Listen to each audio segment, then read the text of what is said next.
Serial में आने वाला है एक नया ट्विस्ट। जी हाँ, अब यहाँ पर वनराज ने गुस्से में आके अनुज कपाड़िया के ऊपर हाथ उठा दिया है और उसको धक्का दे दिया है। पर लेकिन यहाँ पर अब उसको संभालने के लिए और वनराज की क्लास लगाने के लिए उसकी बेटी आद्या आ चुकी है। इन 6 महीनों में आद्या के मन में अब नुब्बा के साथ साथ अपने पॉप्स के लिए भी नफरत पैदा हो चुकी है। पर लेकिन जब देविका ने उसे अनुज की हालत के बारे में बताया कि कैसे वो उसकी याद में पागल हो चुका है, वो मेंटली स्टेबल है ही नहीं, ना वो अपने आप को पहचान रहा है ना वो अनुपमा को पहचान रहा है। उसने अपना सारा बिजनेस सारा नाम खराब कर लिया। आज वो रोड पर दर बदर भटक रहा है सिर्फ तुम्हारी याद में। अब इसलिए यहाँ पर आ दिया अपने पॉप से मिलने के लिए और उनको फिर से ठीक करने के लिए, उन्हें फिर से द ग्रेट अनुज कपाड़िया बनाने के लिए यहाँ पर आ चुकी है।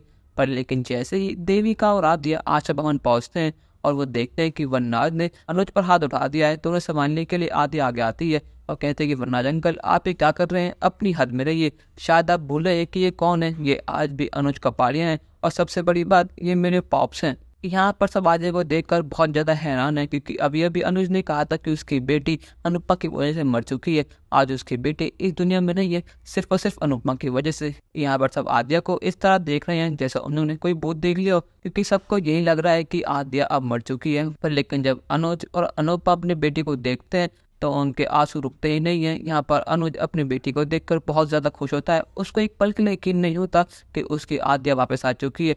वो अपने आप को तो थप्पड़ लगाता है और कहता है कि मैं सपना तो नहीं देख रहा, पर लेकिन उसको यकीन हो चुका है कि उसकी आद्या वापस आ चुकी है। यहाँ पर अनुपमा कहते हैं कि अनुज मैंने आपसे कहा था ना हमारी बेटी पूरी तरह ठीक है और वो हमें मिल जाएगी। आज देखा ना कान्हा जी ने हमें उससे मिलवा ही दिया। आधे गुस्से में कहते हैं कि वरनाज अंकल मेरे पॉप्स ने आपकी बहुत बार हेल्प करी है, आपकी हर समय हर तरह से आपका साथ दिया है। पर लेकिन आज जब मेरे पॉप्स का बुरा टाइम आया तो आपने उनका साथ छोड़ दिया। आज उनके पास पैसे नहीं है तो आप उनसे ढंग से बात तक नहीं कर रहे। आज उनकी मेंटल कंडीशन ठीक नहीं है तो आपने उनके ऊपर हाथ उठा दिया। इससे साबित होता है कि आप कितने बड़े एहसान फरामोश हैं और कितने बदतमीज हैं। अगर आपकी जगह मेरे पॉप्स होते और मेरे पॉप्स की जगह आप होते तो मेरे पॉप्स आपका इलाज कराते, आपका ध्यान रखते, ना के ऊपर हाथ उठाते, फिर चाहे आप कुछ भी करते। पर लेकिन आपने साबित कर दिया कि एक आप जाहिल गवार हैं।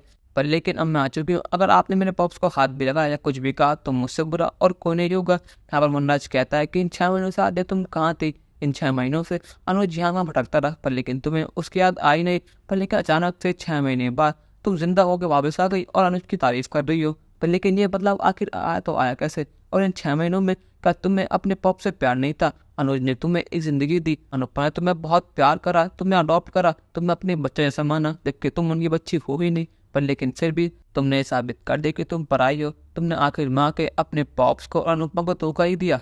यहाँ बा कहते हैं कि मैं तो पहले ही कहती हूँ कि अपना खून होता है और पराये लोग पराई होते हैं। जब भी तो इस छोटी को देखो, अनुपमा के साथ साथ अनुज से नफरत करने लगी और आज इसकी वजह से अनुज की हालत हो गई है। पर लेकिन यहाँ पर देविका आद्या का साथ देती है और वरनाज अब आगे क्लास लगाती है। वो कहती है कि बा आप तो रहने दीजिए, आपके खुद के बच्चे आपसे प्यार नहीं करते, आप खुद बापूजी को छोड़कर वरनाज के साथ रहने आ गई और आप प्यार की बातें कर रहे हैं। और वरनाज तुम क्या बात कर रहे हो प्यार की? तुमने खुद अनुपमा को धोखा दिया और उसके बाद तुमने शादी करी काव्या से। पर लेकिन आज तुम ढंग से बात नहीं करते काव्या से और तुम बात कर रहे हो प्यार की। और तो और क्या, तुम्हारे खुद के बच्चे पाकी और तोशु तुमसे बात करते सिर्फ और सिर्फ पैसे के लिए। अगर तुम जिस दिन उनकी जरूरत पूरी ना करो तो उनको पैसे ना दो, उस दिन के बाद से ये परिवार बिखर जाएगा। बाकी और तोशु तुम्हारा साथ छोड़ देंगे, ये मेरी गारंटी है, चाहे ये बात तुम मुझसे लिखवा लो।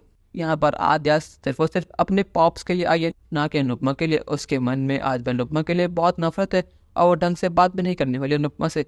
अब क्या यहाँ पर सच में अनुज आद्या के लिए अनुपमा को छोड़ देगा या फिर अनुपमा आद्या अनुज फिर से एक हो जाएंगे? अपनी राय हमें कमेंट में जरूर बताइएगा और चैनल को अब तक नहीं कि सब्सक्राइब तो कर लीजिए। धन्यवाद।